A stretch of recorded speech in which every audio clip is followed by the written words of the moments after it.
अगर आप भी रोहित शर्मा और जसप्रीत बुमराह को महान खिलाड़ी मानते हैं तो हमारे इस वीडियो को लाइक जरूर कीजिएगा। दोस्तों, बांग्लादेश के खिलाफ चेन्नई के मैदान पर आया रविंद्र जडेजा का तूफान। खतरनाक फिरकी के आगे सूखे पत्तों की तरह उड़ा बांग्लादेश। अपनी जादुई फिरकी में जडेजा ने पहले बांग्लादेश को चारों खाने चित किया, तो फिर भारतीय कप्तान रोहित शर्मा के साथ मिलकर अक्षर पटेल और फिर खुद रविंद्र जडेजा ने ऐसा तांडव मचाया कि बांग्लादेश की हालत खराब करके रख दी। तो आखिरकार कैसे पहले टेस्ट में जडेजा की कातिलाना गेंदबाजी के आगे बेबस हुए बांग्लादेशी बल्लेबाज रोहित और अक्षर के बाद जडेजा की विस्फोटक बल्लेबाजी की पूरी हाईलाइट भी हम आपको दिखाएंगे। लेकिन उससे पहले आपको क्या लगता है कि रोहित, जडेजा और अक्षर पटेल में कौन सबसे बड़ा मैच विनर है? अपनी कीमती राय हमें नीचे कमेंट करके जरूर बताइएगा। दोस्तों, 40 दिन के लंबे इंतजार के बाद भारत और बांग्लादेश के बीच पहले टेस्ट मैच का आगाज हुआ।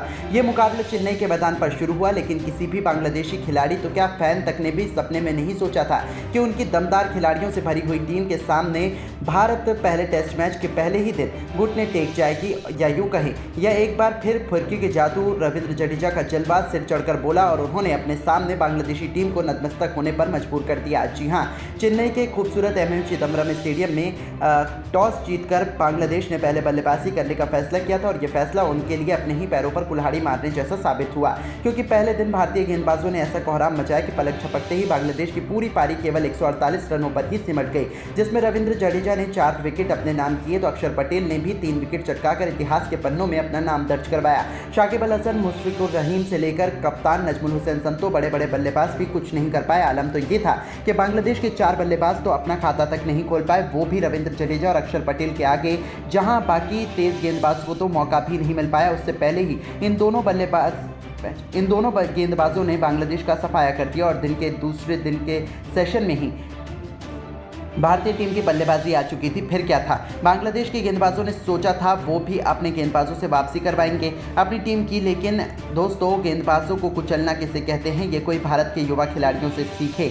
हालांकि शुरुआत में तो टीम इंडिया को 2 बड़े झटके लगे। विराट और यशस्वी 10 रनों के भीतर ही पवेलियन लौट गए थे। हमारी टीम मुश्किल में थी, लेकिन फिर मैदान में उतरे T20 और वनडे के हीरो अक्षर पटेल ने भारतीय कप्तान रोहित शर्मा के साथ मिलकर वो करिश्मा कर दिखाया जिसके कारण पूरी दुनिया में उनका नाम हुआ था। कप्तान रोहित के सिर पर भी मानो आज तो खून ही सवार था। जी हां दोस्तों, शानदार फॉर्म में चल रहे रोहित ने आते ही विकेट के सामने तीर की तरह खूबसूरत स्ट्रेट ड्राइव से अपना खाता खोला। उन्होंने अपने तेवर गेंदबाज को दिखा दिए थे। बस फिर क्या था, जब आगाज इतना शानदार हो तब अंजाम की क्या ही बात करें। एक बार फिर हमें विस्फोटक रोहित की बल्लेबाजी का नमूना देखने को मिला, जहां उन्होंने एक के बाद एक खूबसूरत चौकों छक्कों की झड़ी लगाते हुए कब अपना अर्धशतक पूरा कर लिया पता ही नहीं चला। उनकी बल्लेबाजी से पूरा स्टेडियम जहां मोहित था, तो वहां दूसरी छोर पर खड़े अक्षर पटेल भी तंग रह गए थे। हालांकि जब तक रोहित गेंदबाजों की पिटाई कर रहे थे तब तक अक्षर ने खामोशी से केवल उनकी बल्लेबाजी का लुत्फ उठाया, एक छोर संभाले रखा। लेकिन जब उनका बल्ला करचना शुरू हुआ तब माहौल देखने लायक था।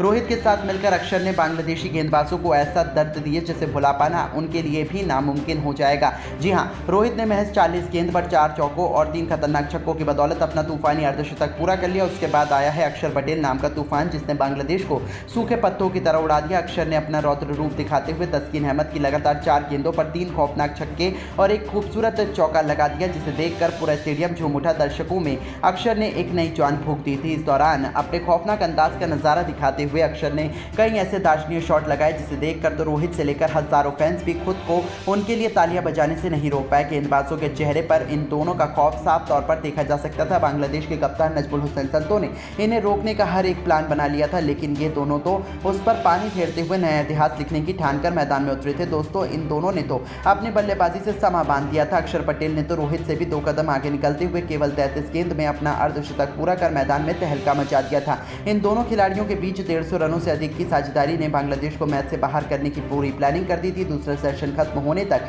टीम इंडिया बेहद मजबूत स्थिति में आ चुकी थी। तस्कीन अहमद, शाकिब अल हसन से लेकर मेहदी हसन सभी की जमकर पिटाई करते हुए कप्तान रोहित तो अपने शतक की तरफ कदम बढ़ा चुके थे। हालांकि उनका ये सपना ही नहीं रह गया और 80 गेंदों में 94 रनों की तूफानी पारी से ही रोहित को संतोष करना पड़ा। लेकिन इस दौरान उन्होंने 7 ऐसे गगनचुंबी छक्के लगाए थे जिन पर बांग्लादेश की तबाही लिखी हुई थी। रोहित का विकेट गिर जाने के बाद बांग्लादेश ने चैन की सांस ली। उन्हें लगा था कि दिन के आखिरी सेशन में उन्होंने अच्छी वापसी कर ली है। लेकिन दूसरी तरफ अक्षर पटेल के साथ बैटिंग करने आए रविंद्र जडेजा ने बांग्लादेश की क्रिकेट टीम को खून के आंसू रुलाने में कोई कसर नहीं छोड़ी। अक्षर पटेल तो आज नया इतिहास लिखने के इरादे से आए थे। इस खिलाड़ी के पास मौका था टेस्ट क्रिकेट में अपना पहला शतक जड़ने का। हालांकि इसी दरमियान अक्षर पटेल आउट होने से बाल बाल बच गए थे। लेकिन दोस्तों सैल्यूट है इस खिलाड़ी को, उन्होंने हार नहीं मानी और कप्तान रोहित का बदला लेते हुए उन्होंने शाकिब अल हसन के सिर के ऊपर से तूफानी छक्का बटोरकर टेस्ट मैच में अपना पहला इंटरनेशनल शतक पूरा कर लिया और पूरी दुनिया को बताया कि वो एक भूखे शेर की तरह हैं जो किसी भी पल किसी को भी तहस नहस करने का दम रखते हैं। अपनी इस विस्फोटक पारी के दौरान उन्होंने केवल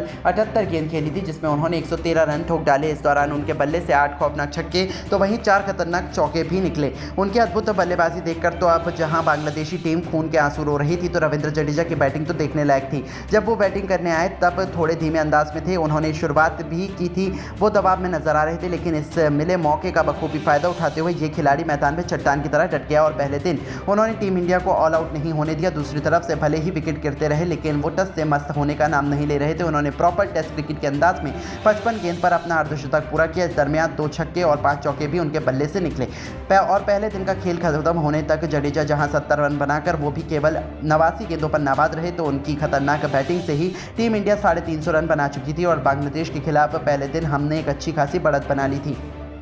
बांग्लादेश को तो भरोसा ही नहीं हो पा रहा था कि उनके हाथों से कैसे ये जीता हुआ मैच निकल गया, आखिर हो भी क्यों ना। इस प्रैक्टिस मुकाबले में तो अक्षर पटेल और रविंद्र जडेजा ने बांग्लादेश को कहीं का नहीं छोड़ा। अब टीम इंडिया आसानी से ये पहला टेस्ट मैच जीतने वाली है और ऐसा ही एक घमासान हमें जल्द शुरू होने वाले ऑफिशियल टेस्ट मैच में भी बांग्लादेश और भारत के बीच देखने को मिल सकता है। लेकिन दोस्तों अब आपको क्या लगता है टीम इंडिया के लिए इस पहले टेस्ट मैच में कौन सा भारतीय शतक लगा पाएगा, रोहित, जडेजा या फिर कोई और? अपनी कीमती राय हमें नीचे कमेंट करके जरूर बताइएगा और ऐसी ही शानदार खबरों के लिए हमारे चैनल को जरूर सब्सक्राइब करें। धन्यवाद। दोस्तों इंडिया और बांग्लादेश के बीच बहुत जल्दी शुरू हो रहा है टेस्ट क्रिकेट का महामुकाबला। अब इस रोमांचक टेस्ट सीरीज के लिए खूंखार खिलाड़ियों से सजी भारत की नई प्लेइंग 11 का ऐलान हो चुका है। तो आखिर कब और कहां खेले जाने वाला है इंडिया और बांग्लादेश के बीच सांस रोक देने वाला ये पहला टेस्ट मैच? कितने बजे से होगी इसकी शुरुआत? बांग्लादेश धूल चटाने के लिए क्या रहने वाला है भारत की प्लेइंग 11? ये सब कुछ इस मुकाबले से जुड़ी एक लाइव अपडेट तो हम आपको इस वीडियो में दिखाने जा रहे हैं। लेकिन उससे पहले आपको क्या लगता है विराट कोहली और रोहित शर्मा में से कौन बेहतरीन खिलाड़ी है? नीचे कमेंट करके अपनी राय जरूर दीजिएगा। दोस्तों 40 दिनों के लंबे इंतजार के बाद अब बहुत जल्द रोहित शर्मा और गंभीर की जोड़ी के सामने एक नई चुनौती होने वाली है। जी हाँ, जैसा कि आप तो जानते ही हैं कि अब टीम इंडिया की अगली सीरीज बांग्लादेश से होगी। दोनों टीमों के बीच टेस्ट और T20 सीरीज खेली जाएगी।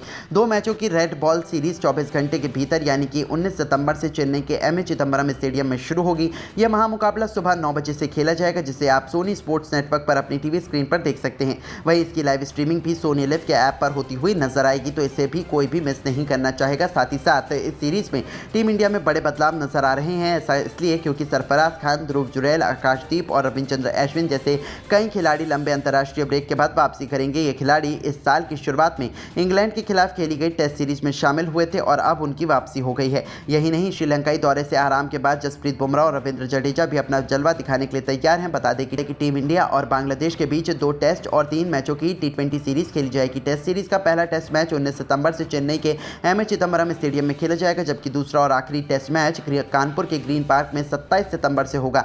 टेस्ट सीरीज के बाद T20 सीरीज का आगाज होगा। अगले साल होने वाले विश्व टेस्ट चैंपियनशिप फाइनल को देखते हुए रोहित शर्मा की टीम के लिए 2 मैचों की टेस्ट सीरीज बहुत जरूरी होगी। भारतीय टीम 2 बार फाइनल में पहुंच चुकी है, लेकिन न्यूजीलैंड और ऑस्ट्रेलिया से हार के बाद अभी तक ट्रॉफी नहीं उठा पाई है। रोहित शर्मा के अलावा विराट कोहली एक महत्वपूर्ण भूमिका निभाएंगे और केएल राहुल के बाद भारतीय मध्यक्रम को समर्थन प्रदान करेंगे। उम्मीद है कि रोहित शर्मा के साथ शुभमन गिल पारी की शुरुआत करते नजर आएंगे, जबकि ध्रुव जुरैल की जगह ऋषभ पंत भारत की पहली पसंद हो सकते हैं। रविंद्र जडेजा और रविचंद्र अश्विन के साथ अक्षर पटेल को भी बतौर ऑलराउंडर टीम में शामिल किया जा सकता है। वहीं श्रेयस अय्यर भी टीम में जगह निश्चित करना चाहेंगे। हालांकि श्रीलंका के खिलाफ वनडे में उनका प्रदर्शन अच्छा नहीं रहा था। पिछले कुछ सालों में भारत के लिए बेहतरीन गेंदबाज रहे मोहम्मद शमी को वापसी करने में अभी कुछ समय और लग सकता है। मोहम्मद शमी की अनुपस्थिति में जसप्रीत बुमराह के साथ साथ मोहम्मद सिराज पर भी जिम्मेदारी होगी। ऐसे में अब भारत की नई प्लेइंग 11 पूरी तरीके से बदली सी नजर आने वाली है। जी हां, आपको बता दें बांग्लादेश के खिलाफ जहां ओपनिंग क्रम में कप्तान रोहित शर्मा और शुभमन गिल अपनी धाकड़ बल्लेबाजी से जलवा दिखाना चाहेंगे, जहां गिल के सामने अपनी फॉर्म में वापसी करने की बड़ी चुनौती रहेगी। नंबर 3 के पायदान पर विराट कोहली एक बार फिर से टीम इंडिया की बैकबोन बनेंगे, जिनका भी फॉर्म कुछ खास नहीं है। नंबर 4 के पायदान पर लंबे समय बाद टीम इंडिया में एंट्री करने वाले हैं ऋषभ पंत, जो एक्सीडेंट के बाद पहली बार सफेद कपड़ों में भारतीय जर्सी में नजर आएंगे। ऐसे में देखना दिलचस्प होने वाला है कि लंबे फॉर्मेट में वो किस तरीके से परफॉर्मेंस दे पाते हैं। नंबर 5 के पायदान पर श्रेयस अय्यर और केएल राहुल में टीम जगह में नंबर 5 के पायदान पर श्रेयस अय्यर और केएल राहुल में टीम में जगह बनाने की बहस हो सकती है, लेकिन जहां तक की है श्रेयस अय्यर को उनकी हालिया फॉर्म देखते हुए राहुल से बेहतर तवज्जो दी जा सकती है। तो नंबर 6 के पायदान पर सरफराज खान के बल्ले का जादू हमें देखने को मिलेगा। ऑलराउंडर डिपार्टमेंट में 7, 8 और 9 नंबर के पायदान पर 3 खतरनाक ऑलराउंडर अक्षर पटेल, रविचंद्र अश्विन और रविंद्र जडेजा लंबे समय बाद एक साथ खेलते हुए नजर आएंगे, जहां ये तीनों अपने कातिलाना गेंदबाजी से लेकर अपनी विस्फोटक बल्लेबाजी से अकेले ही बांग्लादेश को तबाह और बर्बाद करने का दमखम रख सकते हैं। तो फिर तेज गेंदबाजी क्रम में जसप्रीत बुमराह और मोहम्मद सिराज का जलवा देखने लायक होगा। तो दोस्तों ऐसी नजर आ सकती है बांग्लादेश के